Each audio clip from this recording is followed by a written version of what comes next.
My brother-in-law knew my secret at work. I thought my career was safe until my brother-in-law smiled at me and said 4 words I'll never forget. I know your secret. In that moment, everything I'd built was suddenly at risk. The message that made my stomach drop. What if someone told you they knew a secret about you, a secret so damaging it could destroy your career, your income, and your family relationships, but refused to tell you what it was? That's exactly what happened to me. And for 2 weeks straight, I lived in fear of losing everything over a secret that didn't even exist. I'm not a dramatic person. I don't live a double life.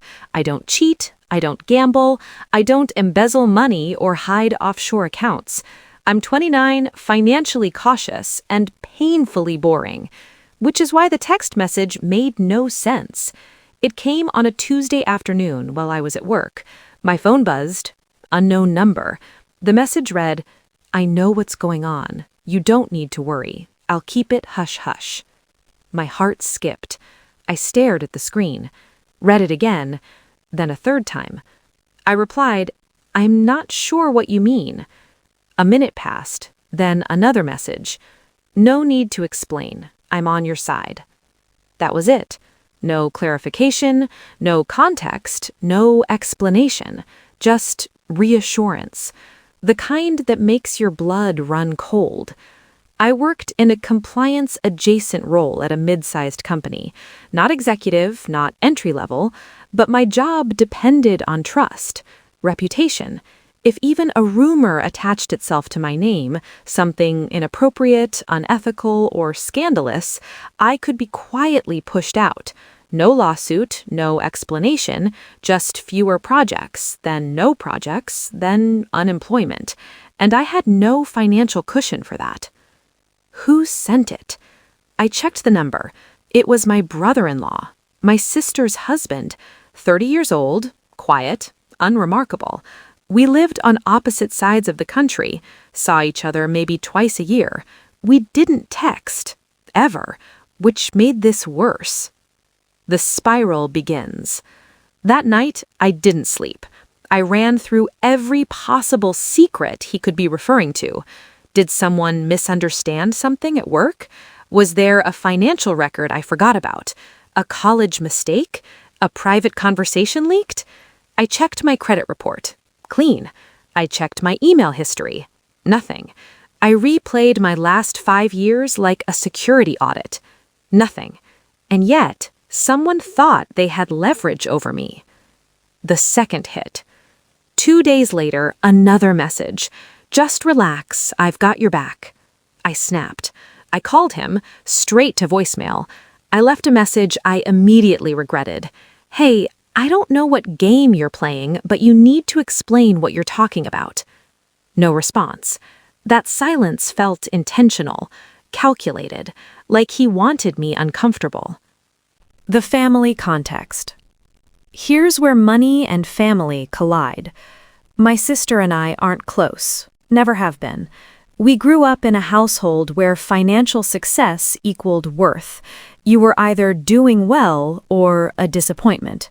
So when I finally landed a stable career, benefits, retirement contributions, upward mobility, it mattered. Losing that wouldn't just hurt me, it would confirm every fear my family ever had about me. A week later, we had a scheduled family Zoom call. Parents, my sister, her husband. The moment my face appeared on screen, my sister said, "So, are you going to tell everyone or just my husband?" My stomach dropped through the floor. "What?" I asked. Her husband sat there silently, smug. I mentioned the text messages. My sister looked furious, not at me, at him. That night, I couldn't focus on work.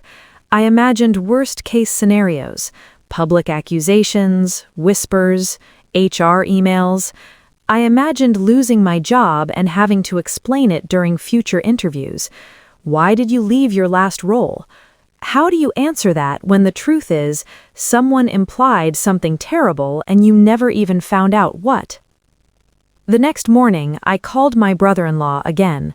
This time, he answered. I asked him directly, "What do you think you know about me?"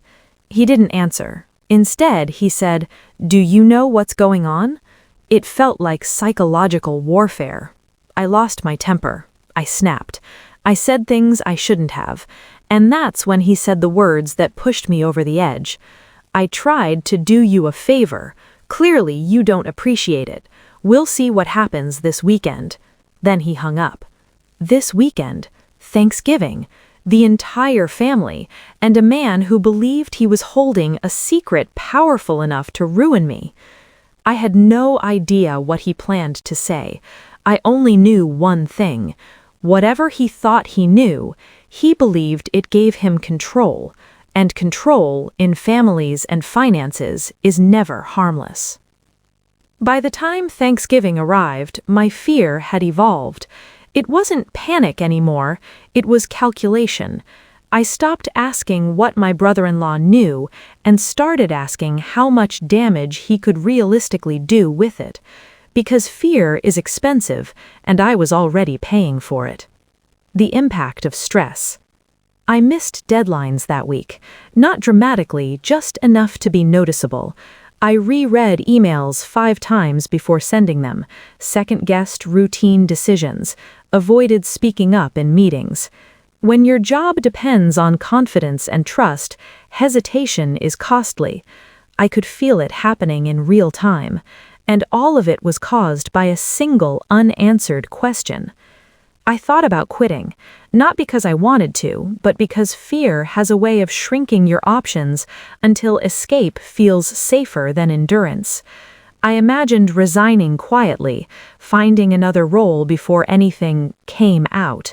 But that would mean explaining a sudden departure, which would raise questions, which would invite speculation, and speculation is the currency of reputational damage. I almost didn't log in to the family Zoom call. I sat on my bed staring at the laptop like it was a loaded weapon, but backing out would look suspicious, so I joined. Everyone smiled too hard. No one spoke naturally. Then my mother said, "Well, we're all here." My brother-in-law leaned back in his chair, relaxed, in control. I felt like prey. My sister looked furious, not at me, at him, which confused me. Then she said, "If you're going to say something, just say it." My brother-in-law smiled, and that's when I realized something terrifying. He enjoyed this, the attention, the power, the moment. This wasn't about protecting me, this was about being important. He cleared his throat. I braced myself for anything. Financial crime, infidelity, something from my past twisted into something ugly. I felt my hands shaking off-screen. I imagined the fallout instantly. Whispered phone calls, "will follow up later" emails, my name suddenly associated with uncertainty. Careers don't end in explosions, they end in silence. He looked directly into the camera and said, "You should all know, OP is gay." That was it. That was the secret. No gasps, no shock, no outrage, just silence. Then my sister exploded. "Are you serious?" she snapped. "This is what you've been doing for weeks?" My parents looked confused, then tired, then annoyed. My mother sighed and said, "We know." I sat there stunned, because suddenly everything made sense. He hadn't been threatening me, he'd been threatening relevance. He thought he possessed dangerous information. He thought he was protecting me and therefore deserved gratitude. And when he didn't get it, he tried to detonate it.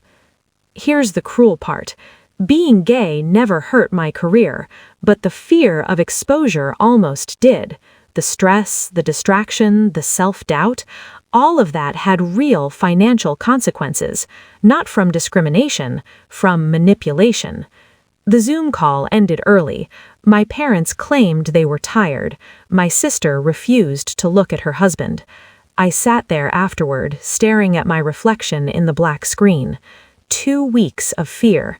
sleepless nights, career anxiety, all over nothing, or worse, over someone else's ego. That wasn't the end, because the real damage wasn't what he revealed, it was his behavior exposed.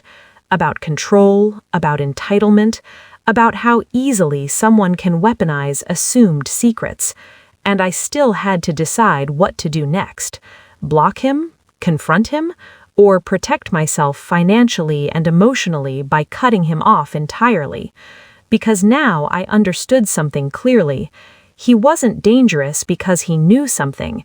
He was dangerous because he thought he mattered. The silence after that Zoom call felt heavier than the fear that came before it. Fear, at least, gives you something to fight. Disappointment just sits there. I didn't yell, I didn't cry. I closed my laptop and went back to work. Because here's the truth most people don't admit. When your career stability has been threatened, you don't need closure. You need control. And the first thing I did was reclaim mine. The next morning, I took inventory of what the situation had actually cost me. Lost focus for 2 weeks, missed one internal deadline, declined a visibility opportunity I would normally take. None of it was catastrophic, but it was measurable. Fear had extracted a tax, and it was entirely unnecessary. That realization made me angry, not explosive anger, but sharp, clarifying anger, the kind that leads to decisions. I didn't confront my brother-in-law. I didn't argue. I didn't explain. I blocked his number immediately. Some people mistake silence for weakness. In reality, it's often financial self-defense. I had nothing to gain from engaging with someone who used imagined leverage as currency. My sister called 2 days later. She didn't apologize at first. She sounded tired, embarrassed. She said, "I don't know what he thought he was doing." I told her calmly, "He thought he had power, and he liked it." She didn't argue, because she knew it was true. Here's something important I learned. A secret only has power if 1. It's actually damaging, 2. You believe it's damaging, 3. Someone else believes it's damaging. Remove even one of those and the leverage disappears. My brother-in-law never had a secret. He had an assumption, and assumptions don't pay dividends. They create liabilities. Once the threat was gone, my focus snapped back. I volunteered for the next high-visibility project, spoke more confidently, stopped overthinking. Within months, I received a performance review that confirmed something important. Nothing had changed, except me. I was more aware now of how fragile peace can be when it's outsourced to other people's opinions. This story isn't about sexuality.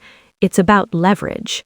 And leverage, in families and workplaces, often has nothing to do with truth. It's about perception. My brother-in-law believed he was protecting me. What he was actually doing was demanding emotional payment, gratitude, deference, validation. When he didn't receive it, he tried to collect anyway. That behavior is common and dangerous. Not because of exposure, because of distraction, because fear made me smaller, and in professional environments, shrinking is expensive. The biggest threat to your income is rarely scandal, it's silence. I don't think about him much anymore, but I do think about how easily I gave someone else control over my sense of security. I let someone else decide whether I was safe. I won't do that again. If someone implied they knew a secret about you and refused to say what it was, would you panic? Or would you call their bluff? What would you do? If you enjoy real-life stories about money, reputation, and the invisible power dynamics that shape our lives, subscribe, because I share stories like this every week that make you think twice.